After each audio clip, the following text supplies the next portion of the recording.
As Nick mentioned, today is a little bit of a different Sunday because today is our AGM and our Vision Sunday. So it's a chance for us to kind of pause and reflect and think about what the year that's been in 2024, which feels like a long time ago now, doesn't it? 2024.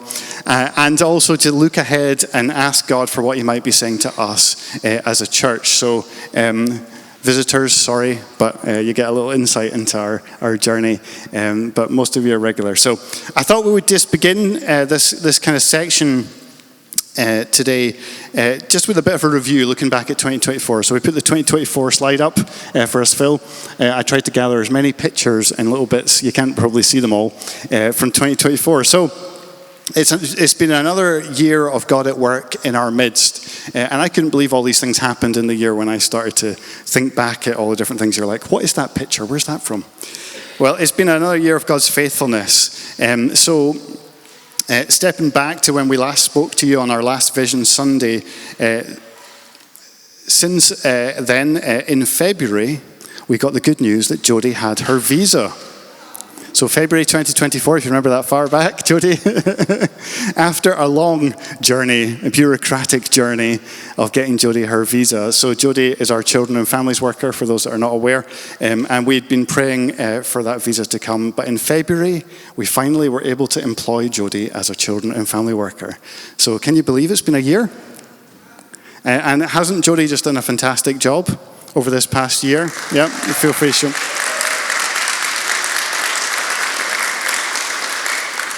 Fantastic, Jodie. And so Jodie works for us 18 hours a week, and I can't believe it's been a whole year, but it's great to have you on board.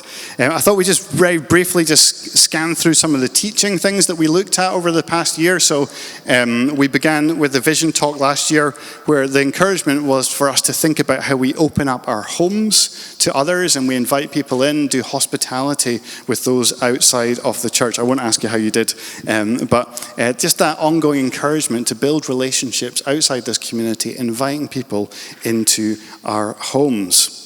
We then looked at, off the back of that, we looked at Come to the Table, a series looking at Jesus through the Gospel of Luke in particular, where he sat down and he ate with people, because a huge part of Jesus' ministry was eating with people. We did a short series looking at what is the gospel, which sounds like a simple question, but it's actually quite a complicated one. We did a little mini-series on what is the gospel and how do we share it. We then, later in the kind of, I think it was like April, May, June, we did a mega series on the presence of God. And we kind of walked ourselves through what does the Bible say on this theme of the presence of God? And we looked at the significance of us prioritizing the presence of God in our everyday lives, but also in our gathered times together. It's his presence that transforms us. We had our summer series, which we always do a little bit different. We had some different socials happening. A few different people shared, and we had some prayer times as well. After that, we had Joe did a little series on Nehemiah, if you remember. Hopefully this is jogging some memories. We did a little series on Nehemiah, looking at how God wants to use us as a team together to build what he wants to do for his kingdom. And then towards the end of last year, we did a series on prayer, Teach Us to Pray. We looked at one particular model that we can use for prayer. When we see if we can remember. Who can remember? P was? Pause. R? Rejoice. A, ask, and Y, yield. Well done, good work. This isn't supposed to be a test, but I just thought we'd turn it into that. So we did that series on prayer, which was great just to see God just reawaken prayer in our midst and remind us of the significance of prayer. And then again, towards the end of the year, I did a little mini series on what happens when God speaks and the kind of opposition that can come when God speaks and how we respond.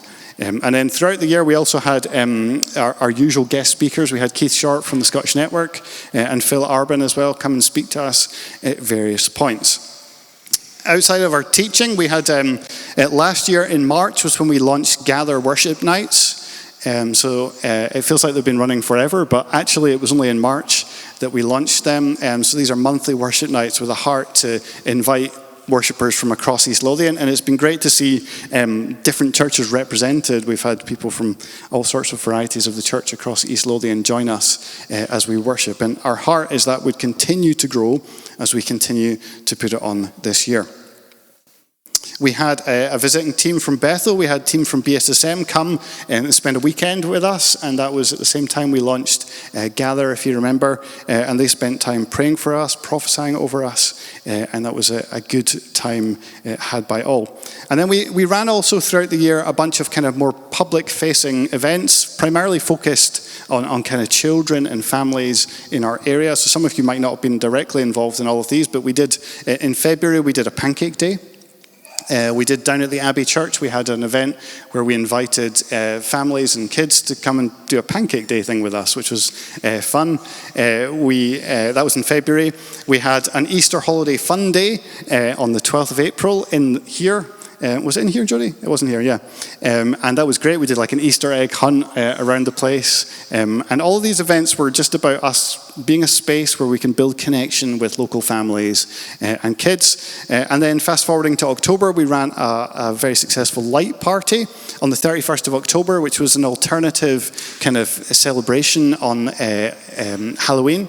So we looked at having in here with the lights down and lots of glow-in-the-dark things, and it got messy at times, but it was the kids all enjoyed themselves, and we had some great feedback from one parent in particular who came from outside the church and said it was just what their child needed, because they wouldn't normally be able to engage in guising, as we call it in Scotland, guising, just to confuse all our English people.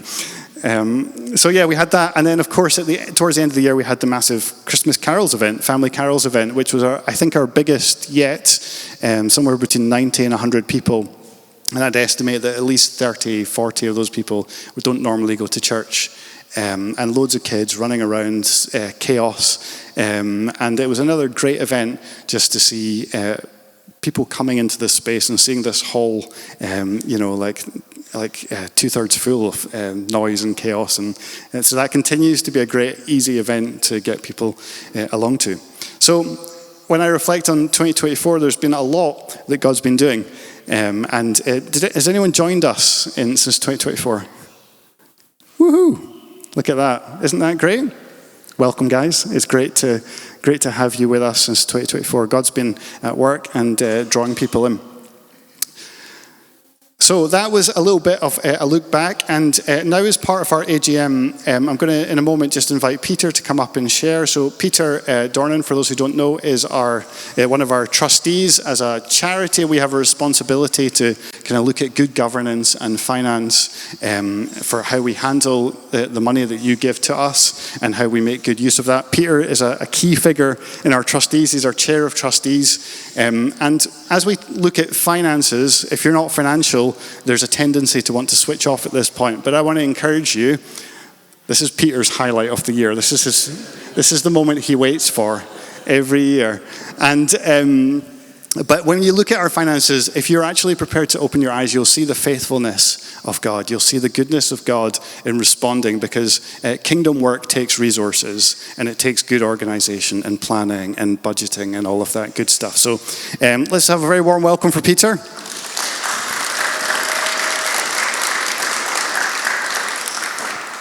Peter, we are very appreciative of all you do. I can understand how exciting this is for many of you. It's amazing, you do get the two responses. At one end, people are saying, I want to know more detail, I want to know information, where are you going? And there's other people who aren't here this morning because they've booked root canal treatment months in advance. But I can deal with that, But so what am I trying to do here this morning? I'm trying to give you headlines of what happened in Northbury Christian Fellowship financially in the course of 2024, and how are we looking through towards 2025. Neil said there's a process underway where all the numbers go from Charlene to our auditors and detailed accounts and all are done. That takes until about April, but we think if we wait till then the year feels like it's half done. Whereas we're saying, what did happen last year? Neil's done the activities. These will be the financials. And where are we going this year? Now, I would say with the budget setting process, and we've done this many years, the last 3 or 4 years with Neil, but prior to that, many, many years, Bill and me have had the same experience. There is a thing, you drill down on the numbers and you say, well, where are we at the moment? Then you feel, well, where's God taking us? What's the challenges? What's the ambition? You know, we're ambitious. We're not in a survival mode. We're ambitious. What's the plan for next year? So there's a degree of a step of faith. Then there's a very spiritual, fingers crossed, and we'll see how the year goes. Now, what I would say about this presentation is the content is every year I am blessed and surprised with what God achieves through a small church like ours. And that's why I think it's worth doing this. You know, things have happened, we do things, and it's a real blessing. So Phil, if we could go on to the next slide. This is just to give you a feel of the direction of travel. This has taken the church over the last 3 years. We had a change of leadership over 2021. We came through COVID and out the other end. But what has been encouraging, just 2002, 2003, 2004, how we have been growing. 24, sorry. It's lost 20 years. That's deliberate. So now in 2024, some giving towards the family workers included in that, and we merged that together. So we'll separate the family worker at some points in this process, but we won't be the next year. So let me.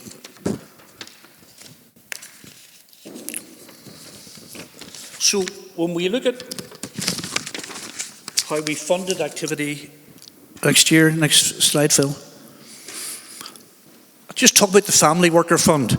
In the autumn 22, we felt God was really challenging us to think about a family worker. Now, at that stage, our children's work included Neil and Joe's 2 children. That was it. There was no noise at the back. There were no children. But we felt this was a bit like Noah building an ark. You know, we had an offering for a family worker. People committed themselves to building a fund because we thought if we take a family worker on, we need to be committed to supporting them for long enough for something to happen. And that was important for us to do.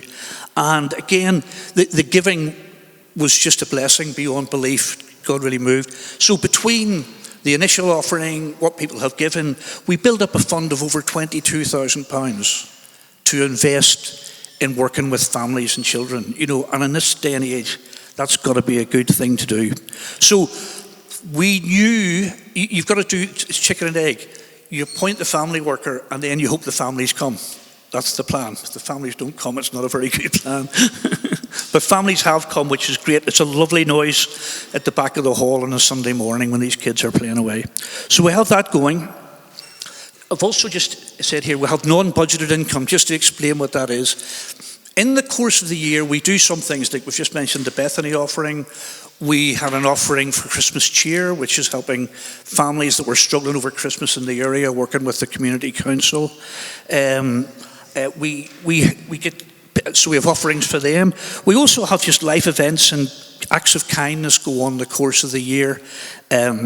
We also received from Jean Stewart and to the Grief and Sally gifts from families of people who have passed away in the course of the year, thanking the church for the support they've been. So non-budgeted income is stuff that you can't predict at the beginning of the year. You know there'll be a few activities.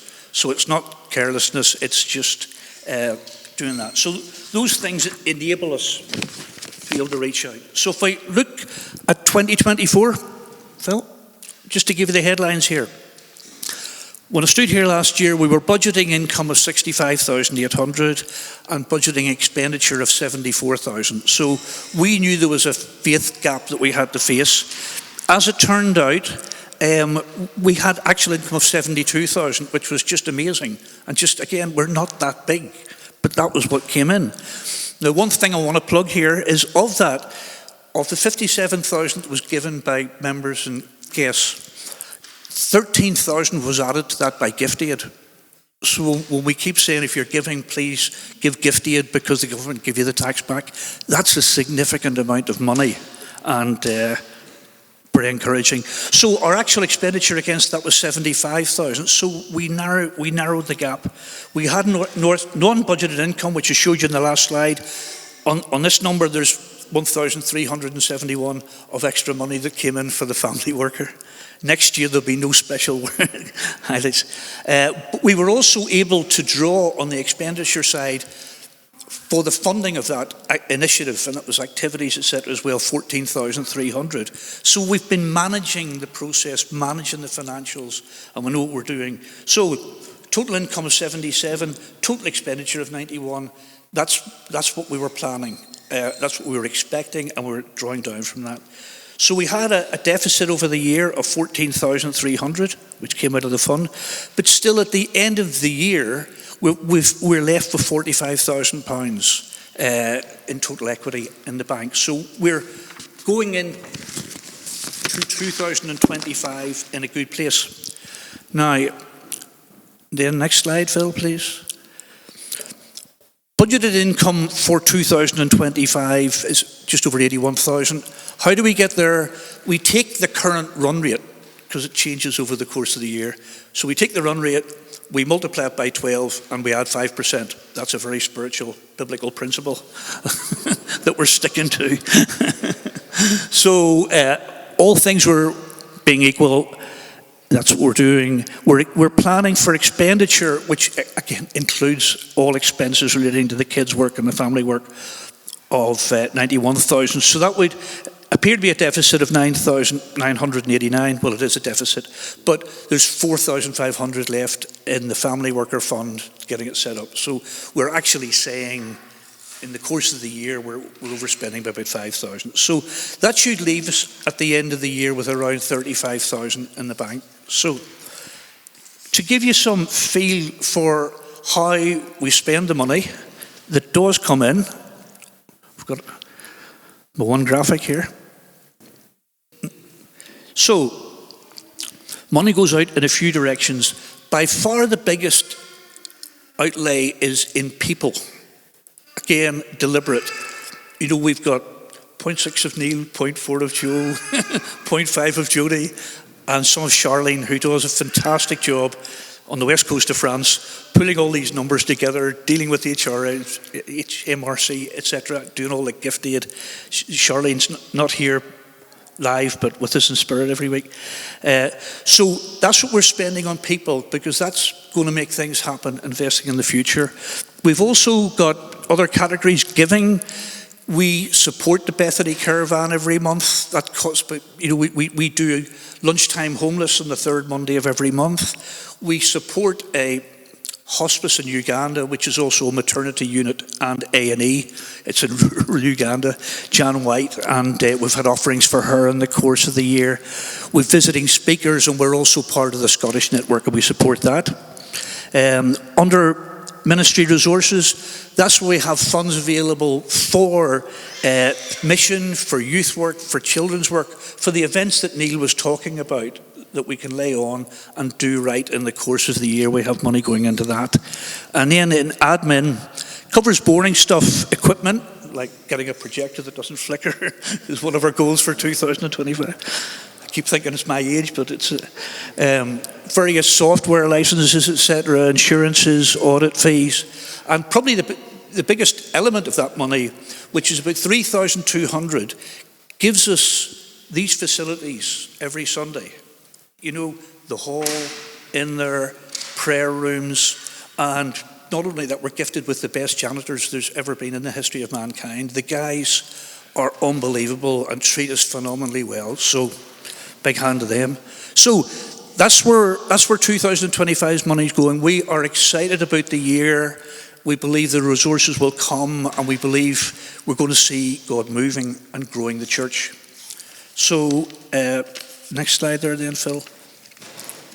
So we don't, maybe sadly, have any mysterious benefactors or institutions.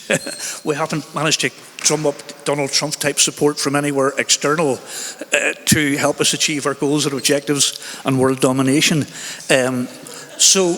But we do have, the giving is all from members of the church, people who come along, visitors. So I appreciate that, every single one of you. I appreciate the amounts don't matter. It's giving, it's sacrificial, and it's really helping us do God's work.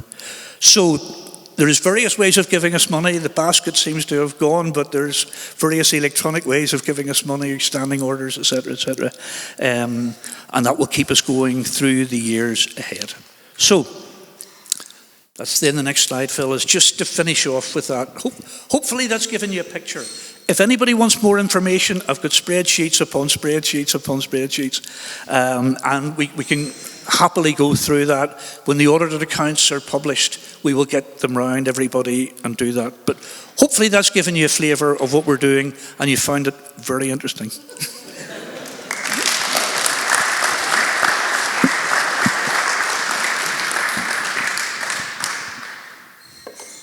Thanks, Peter.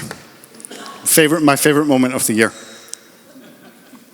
But no, I just want to just repeat what Peter's saying, just underline that. Thank you for giving. If you are someone who's giving to the church on a regular basis, all those events we talked about, all those opportunities to give both locally here in the UK and overseas is because of your giving. So I just want to say a massive thank you. We don't take for granted the fact that we can function and do the things at all. Like, that is your giving. We really appreciate it.